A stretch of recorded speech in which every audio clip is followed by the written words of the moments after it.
Vamos lá. Boa noite para você que está aqui nos acompanhando ao vivo, né? A gente esse mês de agosto vai fazer uma série de lives com convidados que já adiantei para vocês, né, que a gente ia fazer isso aí. Então toda sexta-feira a gente vai estar fazendo um live com convidados. E o primeiro convidado de hoje, né, é o Dr. José Alencar. Ele é cardiologista, arritmologista e no perfil do Instagram dele ele fala muito sobre medicina baseada em evidência, tem muito post legal lá.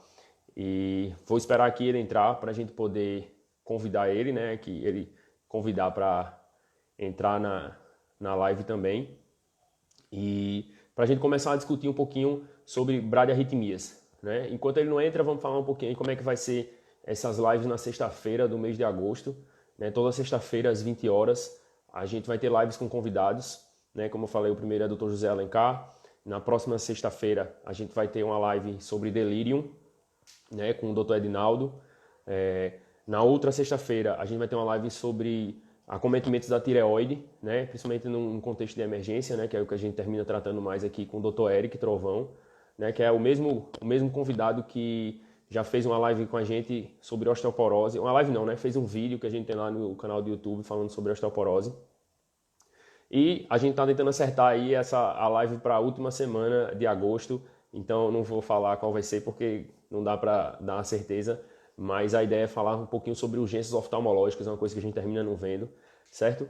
Então vamos aguardar aqui o Dr. José Alencar para começar, né? A gente vai falar um pouquinho sobre bradiarritmias, né? A gente vai falar, vou usar um caso clínico, né, para poder guiar a gente.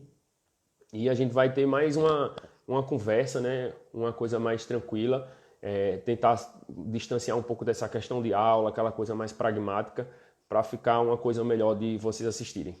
Beleza? Vou esperar ele aqui.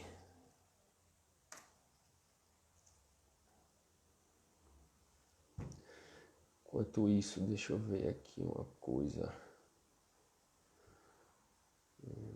Não.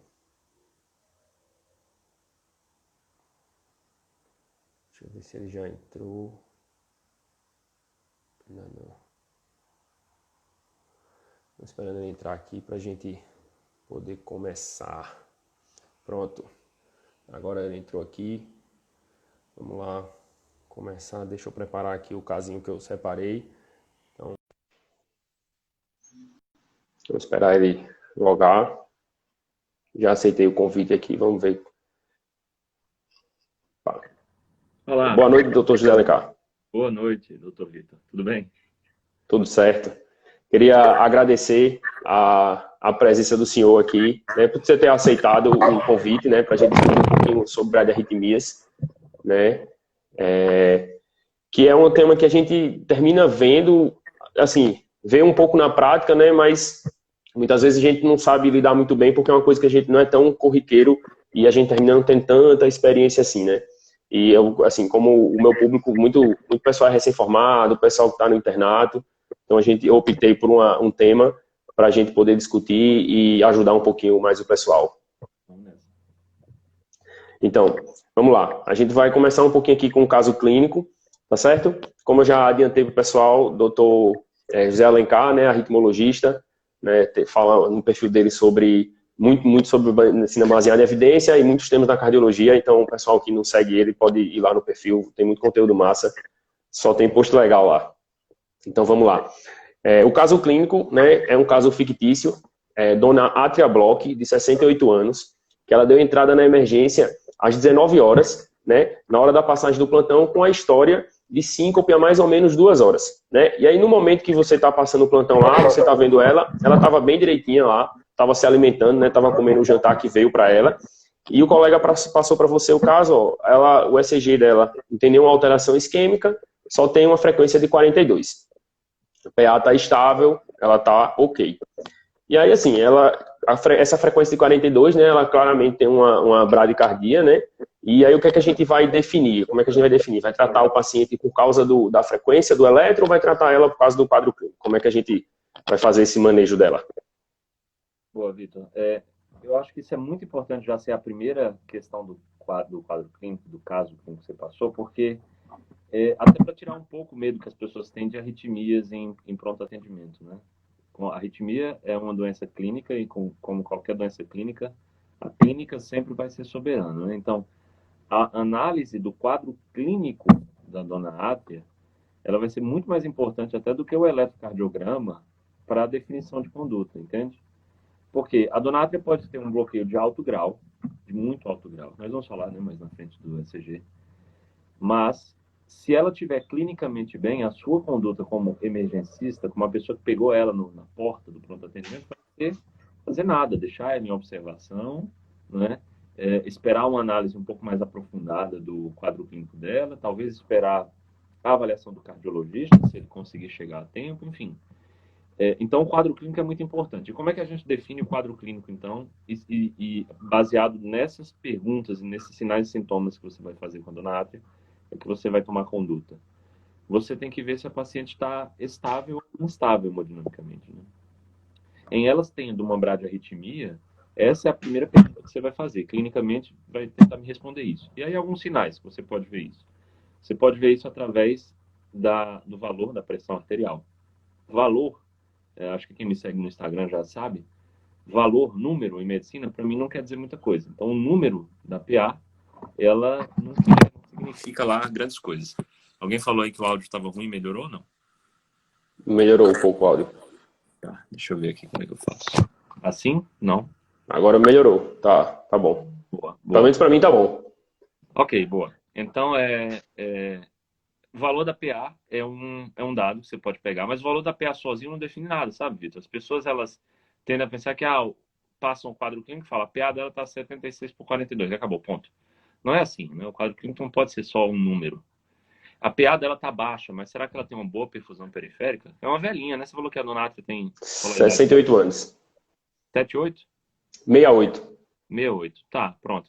Não é tão velha assim, mas ela pode ser uma mulher, não é? Ela é uma mulher, mas pode ser uma mulher pequenininha, baixinha, ter um índice de massa corporal baixo e tudo isso, e acabar sendo hipotensa mesmo, normalmente hipotensa, entende? E Uhum. esse é o valor da PA dela, normal. Então, outros sinais que você pode ver se a paciente tem pulsos centrais e periféricos fortes, fracos, ausentes, se o tempo de enchimento capilar é prolongado ou não, como é que está a cor da pele dela, né? Se é uma cor muito pálida, muito já virando cianótica, é sinal de que ela pode estar chocada, né? Você pode olhar se ela está com a pele sudoreica, né, nas extremidades, que também é outro sinal de que ela pode estar com má perfusão. Então, troca o valor da PA, ou use também o valor da PA associado a esses outros, né? Porque só o valor da PA não vai definir uma boa resposta.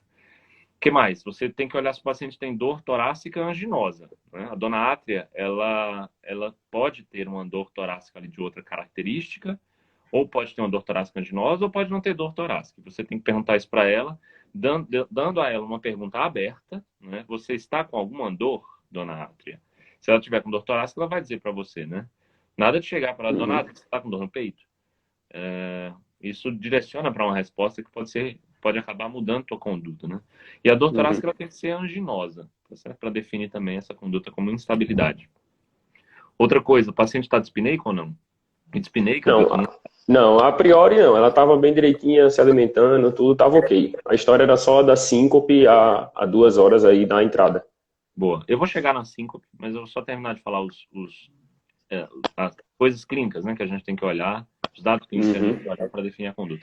Então, dispneia também, e aí nada de falar para a gente que o paciente está com frequência respiratória aumentada, porque frequência respiratória é outro número, não é? Então, ela pode ter 22 já basal dela, e esse é o normal. Então, a frequência respiratória está elevada e também a paciente apresenta sinais de desconforto, está usando o esternocleidomastoide para conseguir fazer uma boa inspiração. Aí já é um dado a mais, um dado não numérico, né? Um dado objetivo que você conseguiu capturar no seu exame físico.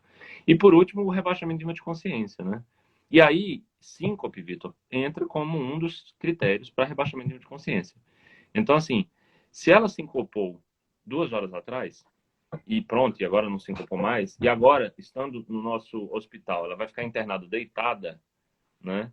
É improvável que ela tenha de novo esse baixo débito que sincope de novo. Então, Eu vou perguntar para você depois, como dono do paciente, quando a gente for definir conduta, se você definiu ela como estável ou instável, porque entramos aqui numa questão de que eu acho que vai da interpretação de cada um e também de Uhum. como é que ela vai responder quando ela ficar deitadinha na maca que eu vou colocar ela. Entende? Se ela vai ficar mais esperta ou não, né?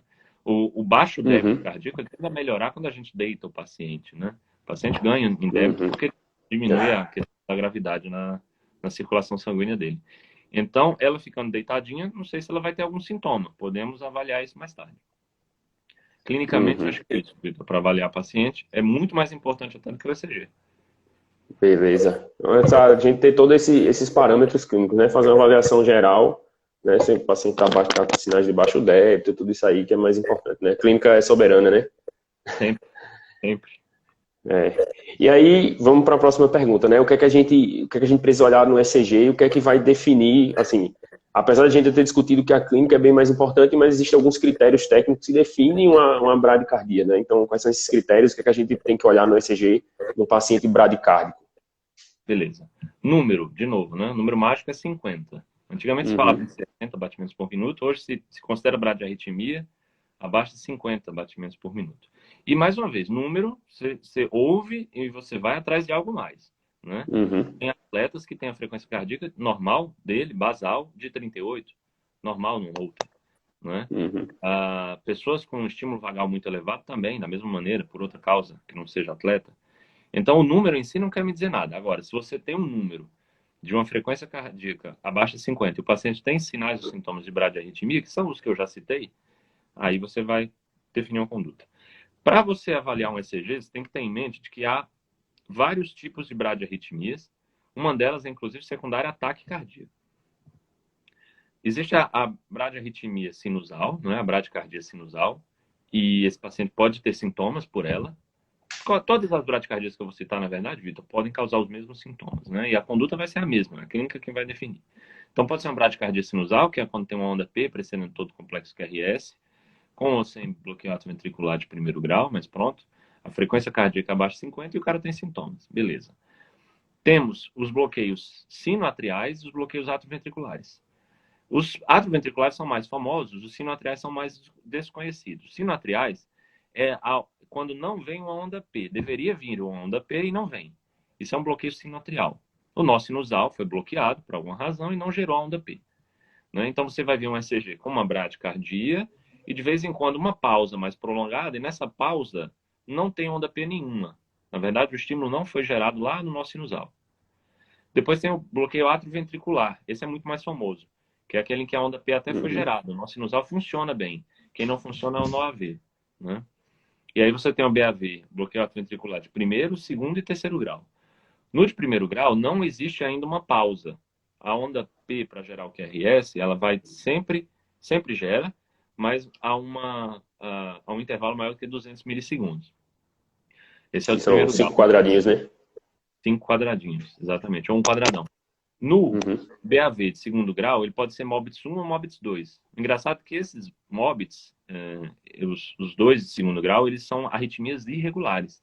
Vale muito a pena, eu trago bem isso lá no meu livro.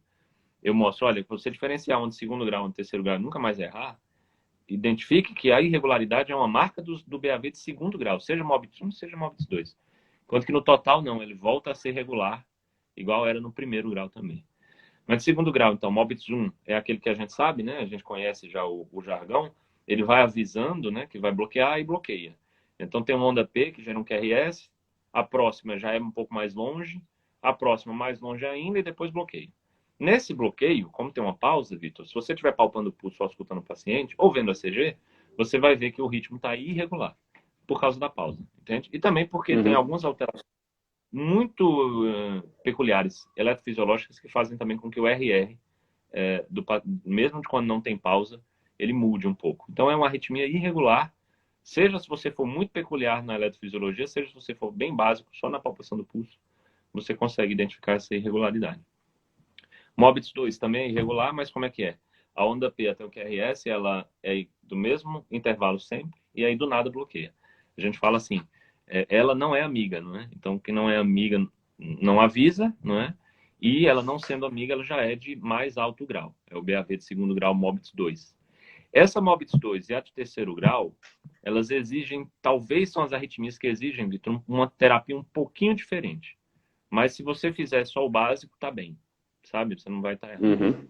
Se você quiser ser mais avançado, você pode já tratá-las de maneira um pouco diferente. A gente vai falar mais na frente. E o BAVT volta a ser uma arritmia regular, a uma frequência muito baixa, lá em torno de 30, 40 ou menos. E por que regular? Porque o ventrículo assumiu, não é? O ritmo cardíaco, o ritmo de escape é ventricular ou de algum fascículo ou juncional, enfim. Mas foi assumido por uma outra área depois do feixe de His e é regular. Então é uma maneira de você nunca mais errar e ter dúvida se você está diante de um BAV de segundo grau ou de um BAV de terceiro grau total. Eu falei que existem bradiarritmias, são até secundárias a taquiarritmias, né? São duas, basicamente. A primeira é a síndrome taquibrádica, que é um paciente que tem um ataque cardíaco muito normalmente por fibrilação atrial, e aí essa taquiarritmia, ela interrompe, a FA quebra-se em ritmo sinusal de novo, e esse ritmo sinusal, ele acaba sendo um ritmo sinusal bradicárdico, é a síndrome taquibrádica. É engraçado que para essa síndrome, né, a terapia é tratar a taquicardia, né, mais do que a bradicardia. E a outra são ritmos extrasistólicos também. Os ritmos extrasistólicos, eles levam a uma pausa prolongada que podem simular, além do sintoma de palpitação, que é o mais comum, elas podem dar sintomas de bradicardia também, entende? Porque se a extrasístole for muito precoce, o coração bate vazio e depois vem uma pausa compensatória, e essa pausa, se for muito longa, o cara vai ter sintoma de bradicardia, né? Ele vai ter um pulso, sei lá, de 30, 40, por causa da extrasístole. E o tratamento, da mesma forma, tratar a taquicardia, entre elas, tratar a extrasístole. Então, só ficar atento, né? Que eu falei assim, olha, toma a conduta clínica baseada na clínica, não é? Claro, com certeza, mas veja o ECG, porque você pode estar diante dessas duas exceções em que, em vez de tratar a bradicardia, você tem que tratar a taquicardia. Ficou claro? A taquicardia. Beleza. Essas doenças do nosso sinoatrial e esses bloqueios mais avançados, eles tendem a aparecer também nos pacientes mais idosos, ou a gente pode ter paciente mais jovem com essas alterações? Normalmente é no mais idoso por conta de degeneração, que é a etiologia mais comum, assim, disparada. Degeneração do sistema de condução. Se aparecer, assim, em alguém muito jovem, Vitor, tem alguma coisa por trás, sabe? Aqui no Brasil é muito incomum, mas lá nos Estados Unidos tem muito caso publicado, doença de Lyme, que é aquela doença do carrapato. Isso causa bradicardia com muita frequência, mas não é comum aqui no Brasil essa doença, né? Então, no muito jovem pensar nisso, pensar no BAVT congênito de filhos de mães que têm lúpus, entende? Então, algumas coisas chamam a atenção no cara que é muito jovem e acaba evoluindo para isso.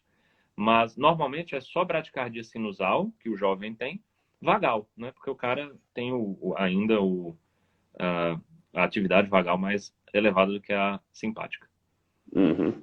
Beleza. E além dessas alterações aí de doença do nosso sinusal e bloqueio AV, o que é que outras alterações metabólicas, de medicamento, a gente precisa excluir quando chega um paciente com uma bradiarritmia pra gente?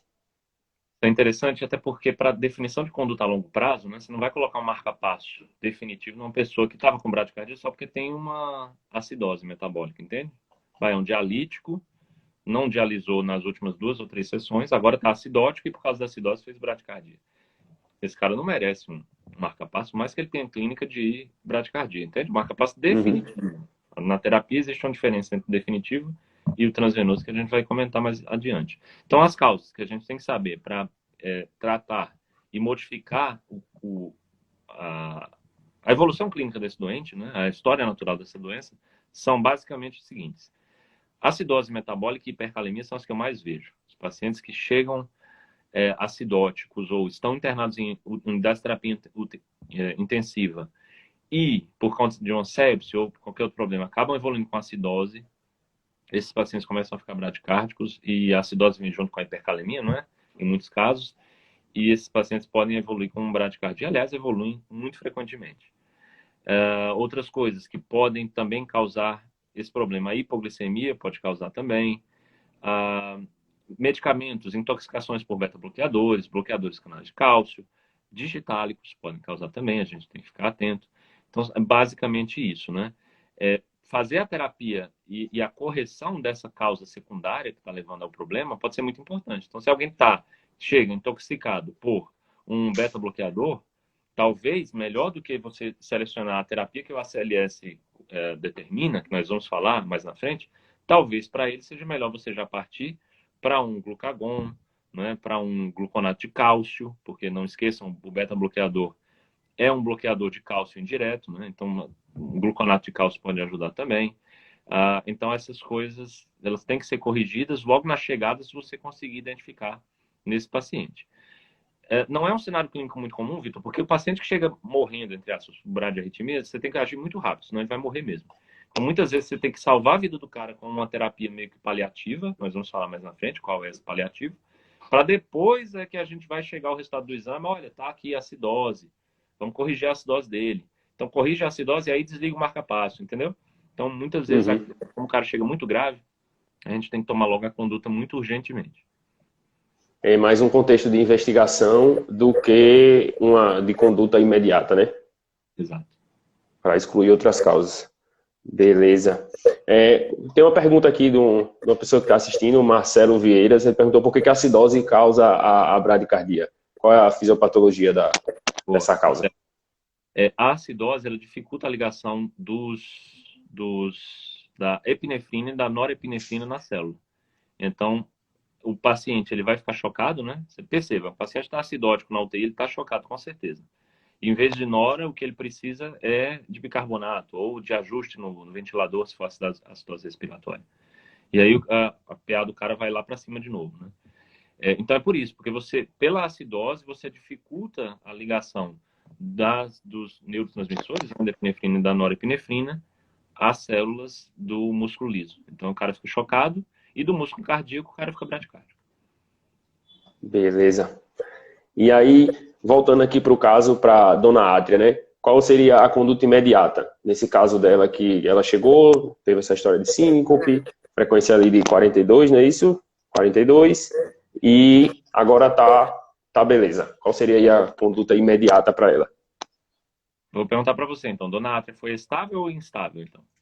No meu ponto de vista, ela tá estável, né? Assim, ela teve essa história, teve o passado de ter sido síncope, mas agora no momento ela tá bem, tá comendo, tá tranquila, não tá com queixa de nada. Então, para mim, ela tá estável. Pronto, eu concordo com você, mas eu vou explicar a terapia, então, dos estáveis e dos instáveis, porque quem está assistindo não vai pegar sempre os pacientes estáveis, né? Concordo com você. Eu deixaria a Dona Átria deitadinha numa maca e ficaria observando, né, se ela vai evoluir com alguma clínica de baixo débito nos próximos minutos ou horas, né? O paciente é estável, Vitor, você não faz nada com ele na urgência. Você deixa ele deitadinho e pronto, e acabou.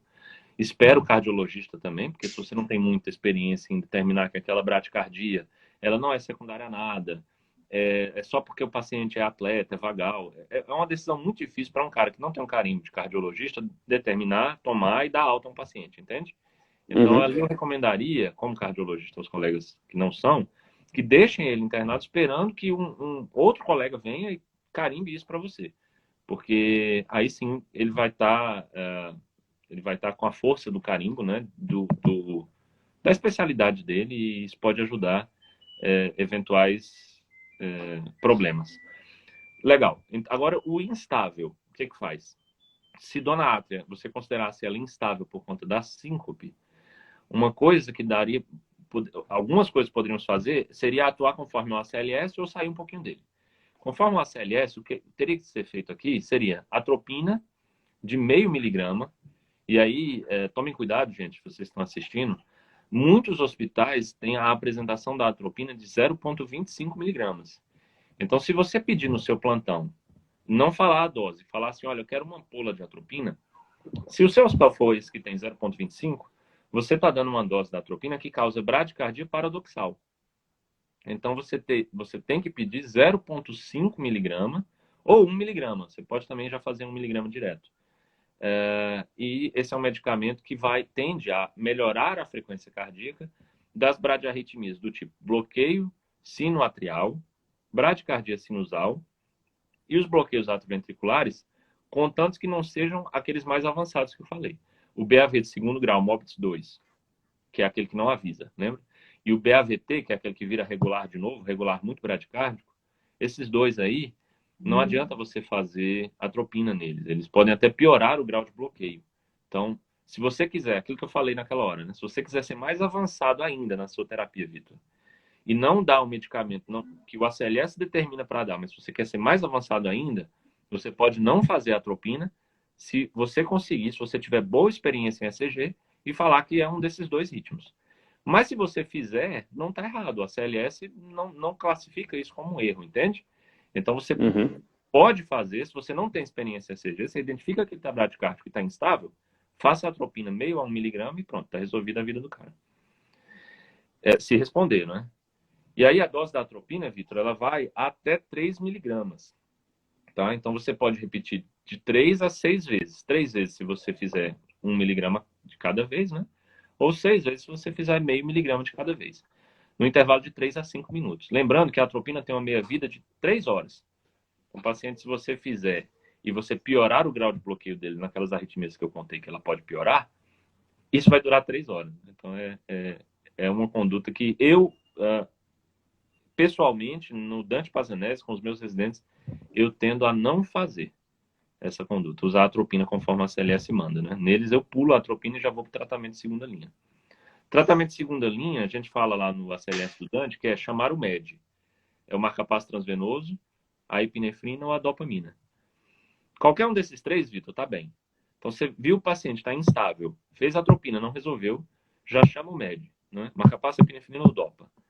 O marcapasso tem que ser o transcutâneo, eu não sei se eu falei transvenoso alguns segundos, é transcutâneo, tá? É aquele que você gruda na pele do paciente, tá? E aí, porque é muito rápido, você coloca ali e ele já começa a estimular, né? Você tem que... Chegou no seu plantão amanhã, já aprenda a mexer no marca-passo transcutâneo do seu hospital, veja onde é que está a pá adesiva, muitas vezes está guardada. Enfim, já tente resolver isso. Você pode escolher, em vez do marca-passo transcutâneo, a epinefrina. Também é o mesmo grau de recomendação, a epinefrina, na dose de 2 a 10 microgramas por minuto. Sem teto, Vitor. Assim, se o paciente está ali dependente da epinefrina para ficar vivo, você não vai estabelecer um teto. Falar, não, tá 10 aqui, então desculpa. Não, vai aumentando aí, deixa o cara vivo, enquanto você parte para a terapia de terceira linha, que eu vou já falar qual é. Mas segunda linha, a epinefrina é uma delas, né? E o que é segunda linha? Para quem não tem experiência e está ouvindo, não é que eu só vou escolher se não tiver a primeira, não. Eu vou escolher quando a primeira falhar. A primeira é a atropina, a segunda é o MED, que eu estou falando agora, e a terceira linha é o marcapasso transvenoso, eu vou falar mais na frente. A epinefrina é nessa dose, né? E a dopamina, 2 a 20 microgramas por quilo por minuto. A dopamina tem uma peculiaridade, que é aquela que a gente conhece, que dependendo dos microgramas por quilo por minuto, ela pode ser alfa, beta ou dopa, né? Então, a dopamina é a que eu gosto menos para esse tratamento, porque às vezes a impressão que eu tenho é que eu vou estar dando muita dose alfa para ela no fim, sem estar dando o benefício da dose beta, entende? Mas isso é uma coisa pessoal minha, não tem evidência nenhuma com relação a isso, é apenas o que eu faço. Eu prefiro, nesse caso, de verdade, o marca-passo transcutâneo. É só colocar a pá adesiva, ligar o aparelho e pronto. Ele salva a vida do cara se você conseguir capturar o coração dele, né? E aí, Ceda você o vai... paciente, né, direitinho. Diga. Ceda direitinho, né, para botar o marca-passo, porque vai ficar dando choque. E aí volta o marca-passo. E com relação à dopa, assim, a gente pode usar todo paciente ou aquele paciente que a gente suspeita que ele tem a DAC, já tem a história de ter tido infarto, tudo isso. É tranquilo a gente usar também? Tranquilo também. Não tem, assim, uma contraindicação por causa disso, entende? Eu sei que em outras situações clínicas sim, mas aqui, como é um paciente que está morrendo na nossa frente, Entendi. se você só tem isso, você vai ter que fazer, entende? E até porque a de segunda linha é uma ponte para a de terceira, que nós vamos falar mais na frente. Então, Entendi. a tendência é que esse cara fique alguns minutos, ou no máximo poucas horas, com essa terapia e você já troque, né? Então, não é bem uma coisa a se pensar, a se preocupar com isso, não agora, tá? Só agora que você levantou isquemia, né? Cuidado, que a maioria das pessoas pensa que isquemia pode levar a bradicardia, tá certo? E pode mesmo, mas só uma consideração aqui. Se o paciente chega para você bradicárdico agora, tá? Ou ele isquemiou tanto que matou o músculo e o sistema de condução junto, ou seja, é um infarto que aconteceu há algumas horas atrás, ou ele está isquemiando agora. Então, se ele chega para você falando que não está com dor no peito, nem teve dor no peito nas últimas horas ou minutos, não tem porque você pensar em isquemia nele, entende? Ele está Uhum. bradicárdico agora. Então, o que quer que esteja causando essa bradicardia está agindo agora. E por que ele não está com dor agora? Então, só ficar atento a isso. A isquemia, ela raramente causa bradicardia, a não ser quando é um infarto com supra, né? E aí, da coronária direita ou da DA, aí sim elas podem levar a essa bradicardia, que pode ser prolongada, porque matou mesmo, né? Necrosou o músculo e necrosou o sistema de condução junto. Beleza. Onde estávamos? Na segunda linha, né? Que eu tinha falado do Isso, marca-passo. segunda linha. Posso passar para a terceira ou quer? Só uma perguntinha que o pessoal perguntou aqui. Se essa epinefrina a gente pode fazer sem bomba, né? A gente Vitor, pode assim, fazer como post-dose e tal. você tem experiência com isso? Eu não tenho. Assim, o jeito certo de fazer é com bomba de fusão, mas se você tiver alguma dica para passar para o pessoal. Assim, existe, a gente pode fazer post-dose, né, da epinefrina, né? A gente vai diluir 1 ml para 19, depois dilui mais, tira 1 ml, dilui para outro 19 ml, para poder fazer, né? E a gente pode fazer de 1 a 2 ml ali no paciente, que a gente vai estar fazendo uma dose que está equivalente ali à dose da bomba, né? Mas assim, não é o ideal é a gente fazer em bomba. Esse post-dose que você falou, ele é uma. Até foi bom você ter lembrado, porque eu esqueci de falar. Ela é uma alternativa à atropina como primeira linha, tá? Então, esse Hum, post-dose é até bom para fazer no paciente que está chegando, mas no cara que está muito bradicárdico, Vitor, você já tentou a atropina ou o post-dose de epinefrina, ele já tem que entrar em infusão contínua de em epinefrina. bomba, né? A pergunta do colega aí foi mais assim para saber, aí, tem alguma alternativa à bomba de infusão? Tem, a gente sabe, microgotas. Mas aí, sinceramente, não posso, não consigo É. falar como é que A faria. minha experiência com microgotas, assim, eu não tenho experiência com microgotas e quando o pessoal faz gravitacional, geralmente não dá certo, corre muito rápido, sempre dá alguma bronca. Concordo. O pessoal está perguntando aqui também com relação a pH, né? Se você está muito longe de um hospital de referência, e aí, assim, acredito que nas ambulâncias geralmente tem um desfibrilador, vai ter o marca-passo transcutâneo, né? E aí acho que dá para chegar até aí, pelo menos nos pacientes que são atendidos em um ambiente extra-hospitalar, né? Se não tiver, tem pelo menos a epinefrina, imagino, né? É. Dá para você fazer essa post-dose em vez da atropina, se não tiver atropina. Né? Se tiver atropina, Uhum. tem atropina. Então, a logística aí adapta, para quem perguntou, adapta a logística do seu serviço, tenta selecionar a quimioterapia, mas a sequência é essa. Atropina, né, de ACLS é atropina, mas você pode substituir por post-dose que o Vitor brilhantemente trouxe. Segunda linha, marca-passo epinefrina ou dopamina. E aí, para a segunda linha, eu ainda vou adicionar mais um medicamento, que é o meu preferido, que eu não falei ainda. E o terceiro linha é o marca-passo transvenoso. Meu preferido da segunda linha, ele não está no ACLS, mas é o melhor medicamento de todos, Vitor. Chama isoproterenol, ou isoprenalina, ou isoprel, é a mesma coisa. Esse medicamento é um beta-agonista muito seletivo para aumentar a sua frequência cardíaca, sabe? E ele é excelente para você melhorar a frequência cardíaca num cara, deixar ele esperando assim dias, como eu já vi, né, no meu estágio na minha residência de implante de marca-passo. O cara ficava assim um fim de semana com isoprel para implantar o marca-passo transvenoso na segunda. Muito bem, obrigado, sem marca-passo transvenoso, segurava. É minha preferida. Não é muito comum ter em hospitais, mas se seu hospital tem sala de hemodinâmica, onde faz CAT, e especialmente se faz estudo eletrofisiológico e ablação no teu hospital, tem isoprel. Muito provavelmente vai ter isoprel, porque é uma medicação que se usa nesses dois cenários também. Então você pode pedir, como eu já fiz muitas vezes lá no Dante, vai lá no estudo, na sala de eletrofisiológico, pega lá isoprel e traz para cá. Né? Já fiz várias vezes isso e é o melhor medicamento, muito melhor do que o MED, tá certo? Agora, terceira linha. Terceira linha é o marca-passo transvenoso. O paciente que você salvou a vida já, ele não vai ficar esperando o definitivo como uma coisa que pode sair, né? O marca-passo transcutâneo, por exemplo. O cara pode se virar assim um pouco, o marca-passo se descola, o paciente vai ficar em sistolia. Não. Então, salvou a vida do cara, passa o marca-passo transvenoso em seguida. Mas com a vida salva, nada de fazer coisa assim heróica, o cara bradicárdico morrendo e você tentando pegar um acesso central, nervoso, para depois passar o marca-passo às cegas, fazer um tamponamento cardíaco no cara, enfim. Vá com calma, primeiro salva a vida, depois faça isso com bastante calma. Beleza. A gente já viu aí o tratamento, né, do paciente que está instável, que já viu aí as três linhas, né, do tratamento. E aí pensando que ela chegou assintomática, né, do ponto de vista respiratório, mudando um pouquinho o caso, né, mas ela chegou com uma frequência bem mais baixa, né, foi um achado ali, ela chegou com outra queixa, totalmente nada a ver com cardiorrespiratória, mas a frequência dela estava em 36.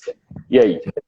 O que a gente faria nessa paciente? Ela está assim, uma frequência bem mais baixa, mas também não está sentindo nada.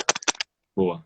Bom, você lembra que eu falei lá no começo da live, né? O que eu acho sobre números em medicina? Odeio. Uhum. Inclusive o número de frequência cardíaca. Então, assim, o fato dela estar com 36 frequências pode assustar alguns, né? Alguns ficam assustados com a frequência abaixo de 30. Isso não tem nenhuma evidência científica de verdade em que fale, olha, quem tem menos que 30 de frequência vai evoluir pior ou melhor. Não existe isso em nenhum estudo científico. Está escrito em livros que tiraram da cartola, porque não está em nenhum estudo. Então, assim, número, para mim, não vale. Se a paciente tem uma bradicardia, tá, e está estável, então a conduta, para mim, é realmente não fazer absolutamente nada, deixar ela deitadinha lá. Alguns podem, e aí é uma discussão que eu acho muito interessante, falar o seguinte, olha, está com 36 frequências, como você comentou, né, o seu caso clínico, mas ela está com um bloqueio atrioventricular de alto grau, ou de segundo grau MOX 2, ou avançado, ou total. E a gente sabe que esses bloqueios eles têm um prognóstico pior, né? E aí, Vitor, eu queria te fazer uma pergunta aqui agora, o que você acha? Lá, na era pré-marca-passo, chuta aí um número, tá? Na era pré-marca-passo, quantos dias você acha que uma pessoa vivia em BAVT? Depois, assim, tinha BAVT, chegou ao médico, diagnosticou BAVT. Na época não existia marca-passo. Quantos dias ou horas, sei lá, ou semanas, enfim, quanto tempo você acha que essa pessoa fica viva? Na era Eu pré-marca-passo. acho, eu acho assim, se o paciente está instável, eu acho que ele vivia horas. Mas se o paciente estava estável, aí eu chutaria talvez semanas, né? Pensando no BAVT, um bloqueio mais avançado, a possibilidade dele ter alguma doença estrutural já era bem maior, então acho que isso aí, com o passar do tempo, ia levar uma descompensação que poderia levar ele a óbito. Então chutaria aí uma semana, sei lá. Beleza. Quantas semanas será que tem 7 anos? Era esse o tempo que o pessoal vivia. 7 anos para morrer de BAVT, Vitor. Então, assim, não é a realidade atualmente, né? As pessoas são. Tem que entender que também esse estudo foi feito nos Estados Unidos. Aqui no Brasil temos Chagas e minha experiência pessoal com Chagas é péssima. Os pacientes com bloqueio ventricular total e a causa disso é doença de Chagas. Esses pacientes, eles evoluem para assistolia, né? A maioria das pessoas pensa que uma pessoa com um bloqueio ventricular total vai morrer por assistolia. Isso é verdade no Chagas. Nas outras, eles morrem de tossada de puã. Por causa da bradicardia, eles fazem um TDP e aí evoluem para FV e morrem. A sistolia mesmo é muito importante nos chagásicos. E, lógico, na medicina nem nunca, nem sempre. Algumas pessoas com outras etiologias também vão morrer por assistolia, mas não é o mais comum. Não é? Tanto que a sobrevida média deles, como eu falei, era de 7 anos. Dito isso, como você tem aqui duas coisas antagônicas que eu falei, a sobrevida deles é muito alta, mas também na nossa realidade existem muitos chagásicos, né? Eu recomendo aqui alguma segurança para o paciente, entende? Fazer menos, às vezes, é mais. E aí é determinar mesmo, assim, se o complexo QRS está estreito ou largo, se o paciente está apresentando sinais de baixo débito ou não. E aí seja muito sensível nos sinais de baixo débito, sabe? Não seja específico, seja sensível. Aceite o valor do lactato como um preditor de débito cardíaco, por exemplo. Estou dando um exemplo. Número, odeio número, mas aceite agora, porque esse paciente está ali no fio da navalha, né? Aceite a diurese, o número da diurese também como um determinante, enfim. Seja muito sensível. E qualquer coisa que você encontrar, implante marca-passo venoso. Agora, se o paciente ficar bem deitadinho lá, com o BAVT dele, né? Não é Chagas, não tem nenhum sinal de baixo débito, está tudo correndo muito bem, obrigado. O implante no marca-passo definitivo vai ser, sei lá, no fim da semana que vem, deixa o cara esperando até o fim da semana que vem. Se acontecer algum problema, ele vai instabilizar antes de morrer, não é? Ele instabiliza, e instabilizando você trata, pronto. E aí você abandona a conduta prévia, que era não fazer nada, e aí você toma a conduta. Só que você não pode dizer que isso foi maléfico para o paciente. Pelo contrário, foi benéfico por alguns dias, pelo menos. Né? Em que você não tomou uma conduta que pode gerar iatrogenias, um acesso venoso na jugular do paciente pode gerar um pneumotórax, pode gerar, a passagem do marca-passo pode gerar um tamponamento cardíaco, como já vi várias vezes. Então, tomar aqui uma conduta um pouco mais segura, um pouco mais cautelosa é a minha sugestão. Óbvio, seja, como eu falei, muito, muito sensível para qualquer alteração. Não espere também o paciente piorar muito. Uhum. Eu acho que essa discussão assim de deixar o paciente mais tempo levantou uma dúvida aqui para mim, né? Que claramente esse paciente vai precisar de uma monitorização em UTI, passar mais tempo, tem que estar vigiado, né? Porque qualquer mínima instabilidade ele tem que ser abordado. E aí, pensando num contexto de emergência, né? Onde eu fiz clínica médica, quando a gente rodou a emergência de cardiologia, a gente tinha centenas de pacientes na emergência e claramente não tinha vaga de UTI para todo mundo, né? Então, nesse paciente aí, a gente preferiria passar o marca-passo como uma forma de segurança? Ou o que é que o senhor acha? Assim, ó, contexto de ter muito, né, SUS, ter muito paciente lá, não vai ter vaga, tudo. Ah, sim, numa situação como essa é melhor passar por segurança, já que o paciente não vai ter condição de ficar monitorizado, né? Agora lembre o Uhum. seguinte, numa situação como essa que você falou, meio caótica, meio assim, faz o que der, também a passagem de marca-passo transvenoso vai ser muito arriscada, né? Também, pelas questões que eu já falei, também a questão da endocardite infecciosa, que é muito, muito prevalente. Principalmente se passar em hospitais universitários por residentes. Então, é outra questão aí que, sinceramente, eu acho melhor, assim, dar se puder, lógico, é logística isso. Dar uma preferência para essa pessoa ficar monitorizadazinha, porque isso pode salvar a vida dela. Beleza. Acho que foi tudo aqui que a gente queria discutir sobre bradiarritmias, né? Espero que o pessoal tenha gostado. Eu queria mais uma vez agradecer pela presença, né, de ter aceitado esse convite para a gente estar gerando mais conhecimento para o pessoal e estar ajudando cada vez mais pessoas. E foi isso, né, a live de hoje. Eu queria saber se o senhor quer deixar alguma palavra, quer dar uma recomendação final, alguma coisa assim para o pessoal que está nos assistindo. Lembrando, a gente tem mais pessoal da recém-formado e o pessoal do internato. Quer alguma dica para esse pessoal? Olha, eu vou agradecer, Vitor, ao teu convite. Eu fiquei mesmo honrado quando você convidou. Você é um cara brilhante, tá crescendo muito no teu Instagram. Você tem uma didática, um jeito de falar e de fazer suas postagens muito boa. Parabéns. Muito obrigado. Valeu. Para o pessoal, a dica que eu deixo é a seguinte: algumas dicas aqui que eu falei de ECG, elas só estão presentes mesmo no meu livro, Vitor. Não sei se você já teve a oportunidade de ver, mas assim, o livro está totalmente completo, não tem nada em eletrocardiografia que não esteja naquele livro. E como ele foi muito completo, Vitor, e eu não quis que ele vendesse só para eletrofisiologistas, eu queria que ele vendesse para qualquer pessoa. A primeira página do livro é assim, como ler este livro. Então, é um guia, um manual para você ver assim, olha, sou acadêmico de medicina, então você tem que ler o capítulo 1, o 2, o 3, e aí você vai, baseado no seu conhecimento prévio em ECG, ler os capítulos que são mais importantes. Então, qualquer pessoa que pegar aquele livro, desde um acadêmico de medicina até um eletrofisiologista como eu, que quer revisar um pouco do ECG, tem alguns critérios ali que ele esqueceu, tem tudo para ele nesse livro. Então, acho que fica. A dica que eu dou de aprendizado é isso, porque realmente vale a pena quem não conhecer, conheça, que, modéstia à parte, ficou muito bom o livro. Vou adquirir o livro do senhor. Confesso que eu não tenho ainda, mas fiquei bastante interessado. E ainda mais com essa dica aí, com certeza eu vou adquirir. Boa, boa, valeu. Muito obrigado aí o pessoal que nos acompanhou e até a próxima. Boa noite para todo mundo. Valeu, gente. Boa noite.